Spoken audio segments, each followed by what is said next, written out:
U.S. Census Bureau does a poll every week to test housing stability. They ask two questions: were you able to pay your rent fully last month? And then, do you anticipate you'll be able to do so next month? Right now, 1 in 5 Americans are reporting being behind on rent. So the numbers really don't look good. And in most states, if you're behind on your rent, you are evictable. So that would be 20% of people who are at risk of eviction right now in the United States. Yeah. How effective have the eviction moratoriums been? Because I know the state's eviction moratorium expired on the 31st of December. We're still under the federal eviction moratorium. How effective have they been right now? Yeah, so it's been a patchwork since last March with overlapping federal and state, sometimes just federal, sometimes just state, sometimes neither. I would say right now the federal moratorium is far from perfect. Obviously, there are end of lease evictions that are possible.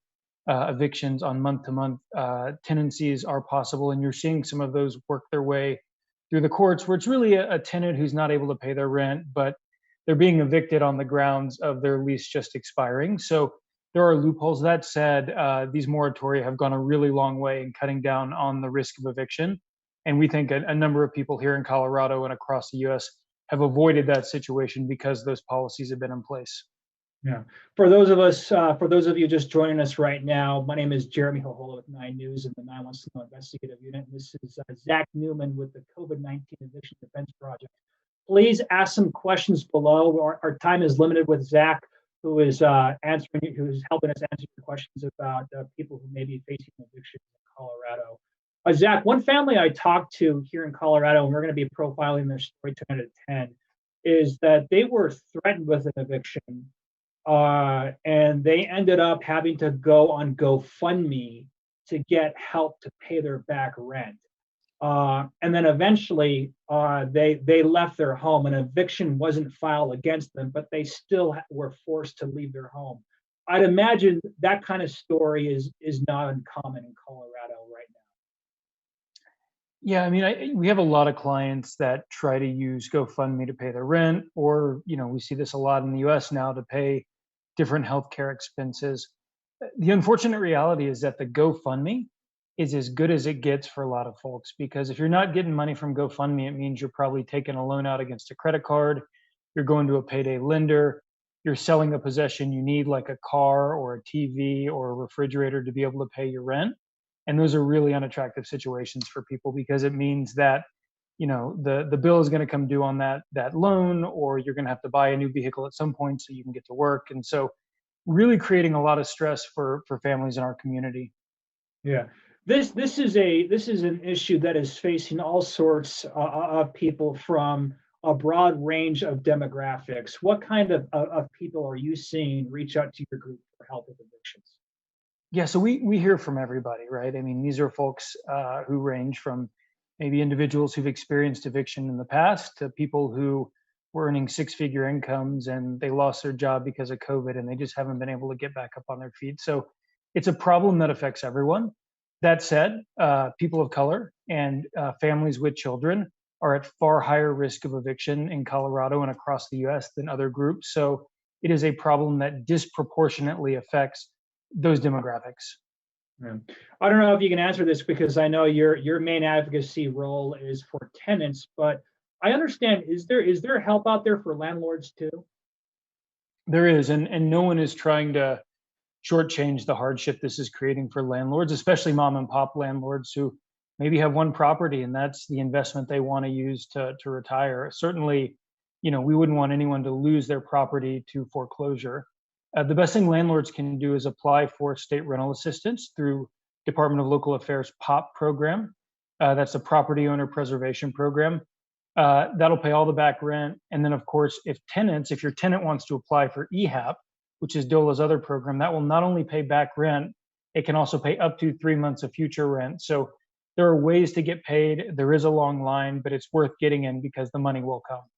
Yeah, we're hearing now that the federal government has been pumping, billions of dollars to the states for rental assistance. And I believe we're going to be reporting that Colorado is getting, $385 million from the federal government. I know Colorado on the state level has opened up more than 50 million, and I think I was reading that the city of Denver was trying to open up, I think about $22 million for rental assistance.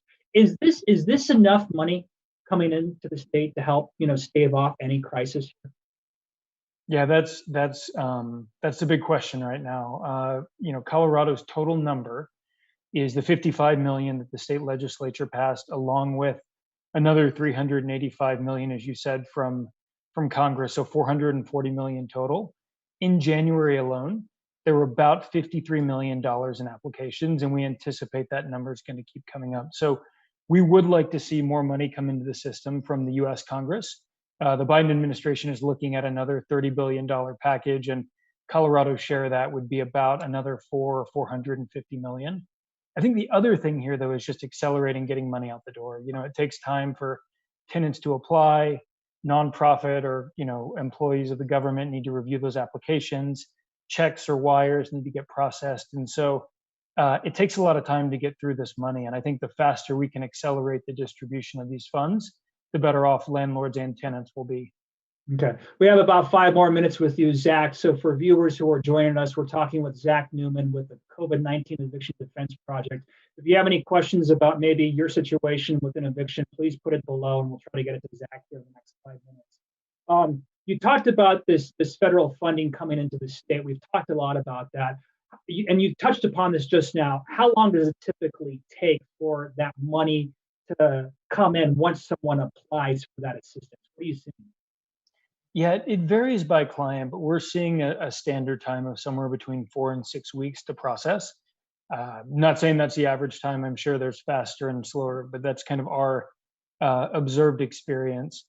I believe the latest number is there's something like 14 or 15,000 outstanding rental assistance applications on request right now. And so again, it's just, our systems are not built to deal with this volume of money. And similar to the unemployment insurance situation, I just think as these systems get stood up, it's going to take some time for money to reach applicants. As it stands right now, the CDC eviction moratorium is expected to expire on March 31st. I understand there might be talk of extending that into the summer. What will happen if that moratorium is lifted in March? Are we going to see a sudden wave of evictions happening? I think it depends on how fast the money moves. I think the faster we can get money out the door, especially through that EHAP program and pay back rent and future rent, you really are stabilizing situations both by eliminating the debt, but also paying that March, April, and May rent so that presumably someone can make it to the vaccine, they can go back to work, save a little bit of money even maybe. And so that really is the question. I think if we are slow on the distribution of funds, then yeah, you'd probably want to extend that moratorium to make sure that the money has a chance to do its job. Yeah, we're going to be citing all sorts of statistics coming out of the state when it comes to evictions. And I think one of the remarkable things is a lot of this stuff is really hard to track because a lot of incidents where people are forced to leave their home, their hidden eviction, if you will, doesn't make the public record.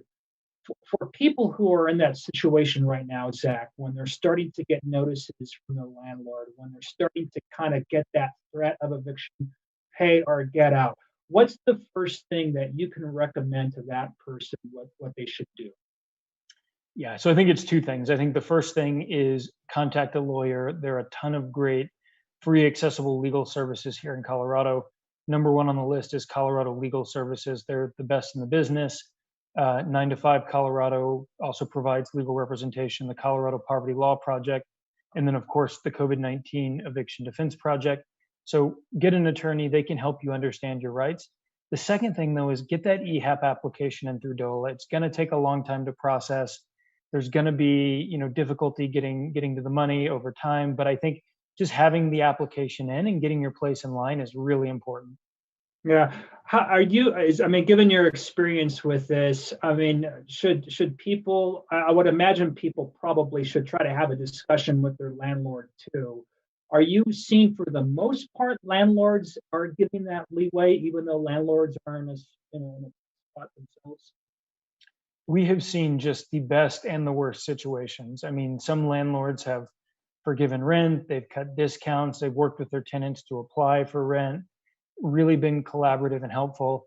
Other landlords, it's a legal process. They file that eviction. They remind the tenant every day that the eviction has been filed, and they're really trying to push that tenant out. So it's hard to put, any group in one bucket. I think you see, people who are very, very strict and stringent, and other people who are just incredibly kind and compassionate, and we really experience both. Great. Well, Zach Newman with the COVID-19 Eviction Defense Project, we really appreciate your time and the advocacy work that your group is doing to help to try to help kind of mitigate the situation. Very, very tough situation for landlords and tenants all over Colorado. So thank you for your time. And again, for those of you who joined us in our live room here, you can watch us tonight at 9 and 10 for our story about the state of evictions in Colorado. So Zach, you go ahead and leave the room. I'm going to go ahead and leave the room. Thank you for your time. I appreciate it. Thanks, Jeremy. Bye. Take care. We'll see you.